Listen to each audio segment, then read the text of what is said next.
Community সেন্টারে বিয়ে শাদী এবং সেখানে যদি মহিলা পুরুষ একাকার হয়ে যায়, সেখানে যেখানে পাত্রীকে কন্যাকে সাজিয়ে বসাবে সেখানে পুরুষরা প্রবেশ করে, তাহলে এইরকম বিয়ের অনুষ্ঠানে যাওয়া হারাম। এরকম বিয়ের অনুষ্ঠানে যাওয়া হারাম।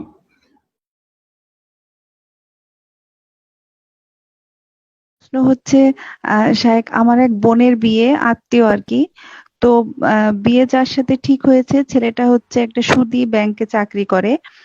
আর বিয়ের অনুষ্ঠানের জন্য আমাদেরকে যা দাওয়াত দেওয়া হয়েছে, বিয়ের অনুষ্ঠান হবে একটা কমিউনিটি সেন্টারে, সেখানে যেরকম পরিবেশ হয় আর কি, যে কনেকে সাজিয়ে বসায় রাখা হয়, ওরকম পরিবেশ হবে। এখন আমরা যদি না যাই, সেক্ষেত্রে আমাদের আত্মীয়রা কষ্ট পাবে। আবার বিয়ে ঠিক হওয়ার আগেও আমাদের কাছে কোনো মতামত বা পরামর্শ চায়নি যে আমরা বলবো যে এরকম ছেলের সাথে বিয়ে না দেওয়ার জন্য। তো এক্ষেত্রে কি এই মুহূর্তে আমার কোনো পরামর্শ দেওয়া উচিত বা অনুষ্ঠানে যাওয়া উচিত কিনা, আমি কি করতে পারি জানাবেন ইনশাআল্লাহ। জি জি, ভালো প্রশ্ন। প্রথম কথা, যে ব্যক্তি সুদী প্রতিষ্ঠানে চাকরি করে অথবা হারাম উপার্জন করে, তার সাথে বিয়ে দেওয়া এটি অভিভাবকের পক্ষ থেকে খেয়ানত। এইরকম ছেলের সাথে বিয়ে দেওয়া উচিত নয়, এবং আল্লাহর উপর আস্থা ভরসা করে একটু চেষ্টা করলে ভালো নেক ছেলে পেত। কারণ রুজির উৎস হচ্ছে হারাম, আর তারপরেও সে কাফের নয়, ফাসেক, সুতরাং বিয়ে দিয়ে দিলে বিয়ে শুদ্ধ। বিয়ে দিয়ে দিলে বিয়ে শুদ্ধ। ফাসেকের সাথে মুসলিম মেয়ের বিয়ে জায়েজ। কারণ নেক আজকাল পাওয়াটা বড়ই জটিল। নেক পাওয়াটা বড়ই জটিল। বিভিন্ন দিক থেকে বিভিন্ন ছেলেদের মেয়েদের দোষ ত্রুটি আছে। দোষ ত্রুটি মুক্ত মানুষ খুব কমই আছে। বড় ধরনের দোষ ত্রুটি, ছোটখাটো সবারই দোষ আছে। তো কথা হচ্ছে যে বিয়ে যে দিচ্ছে এই ছেলের সাথে, যে ছেলে সুদী প্রতিষ্ঠানে চাকরি করে, এর চাইতে বড় অপরাধ হচ্ছে কমিউনিটি সেন্টারে বিয়ে শাদী এবং সেখানে যদি মহিলা পুরুষ একাকার হয়ে যায়, সেখানে যেখানে পাত্রীকে কন্যাকে সাজিয়ে বসাবে সেখানে পুরুষরা প্রবেশ করে, তাহলে এইরকম বিয়ের অনুষ্ঠানে যাওয়া হারাম। এরকম বিয়ের অনুষ্ঠানে যাওয়া হারাম।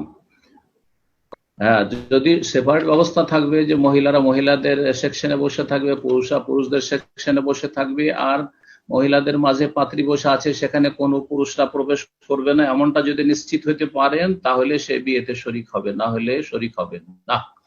কারণ গুনাহতে শরিক হবেন, আল্লাহর সেখানে অসন্তুষ্টি নাযিল হবে, গজব ক্রোধ নাযিল হবে, সেখানে যাওয়া মোটেই জায়েজ নাই। এই বিষয়টি যেন অবশ্যই খেয়াল থাকে, কারণ আপনার পর্দার হেফাজত করা, হেজাবের হেফাজত করা আপনার উপর ফরজ। সুতরাং আপনাকে নিশ্চিত হইতে হবে আমি যেখানে যাচ্ছি সেখানে পর্দা বহাল রাখতে পারবো কিনা। হয়তো সেখানে গিয়ে বসলেন সেজে গুজে, আর হঠাৎ করে দেখলেন যে পাত্রকে সেখানে নিয়ে আসা হইলো, অথবা অনেকে আসলো, বড় বড় নেতারা আসলো, সবাই পাত্রীকে দেখবে আর বকশিস দেবে, গিফট দেবে, যা হচ্ছে আমাদের সমাজ, বাঙালি সমাজ যা হয় তা জানি। সুতরাং এইরকম বিয়েতে যাওয়া জায়েজ নয়। আশা করি বিষয়টি বুঝতে পেরেছেন।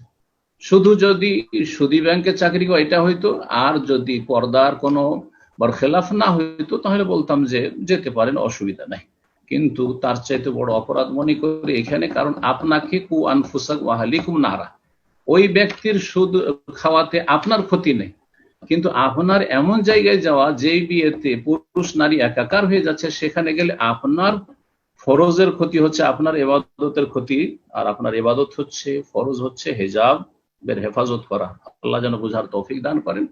আর এই ক্ষেত্রে কে সন্তুষ্ট হইলো আর না সন্তুষ্ট, এটা দেখার বিষয় না। আমার রব সন্তুষ্ট আছে কি এটা দেখার বিষয়। আল্লাহকে আগে সন্তুষ্ট রেখে তারপরে মানুষকে সন্তুষ্ট করার চেষ্টা করতে হবে।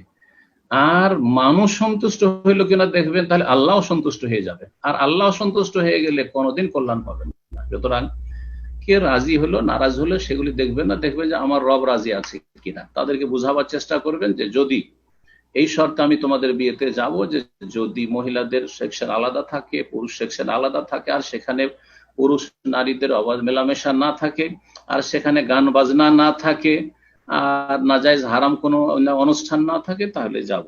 জাযাকুমুল্লাহু খাইরান। বারাকাল্লাহু ফিকুম।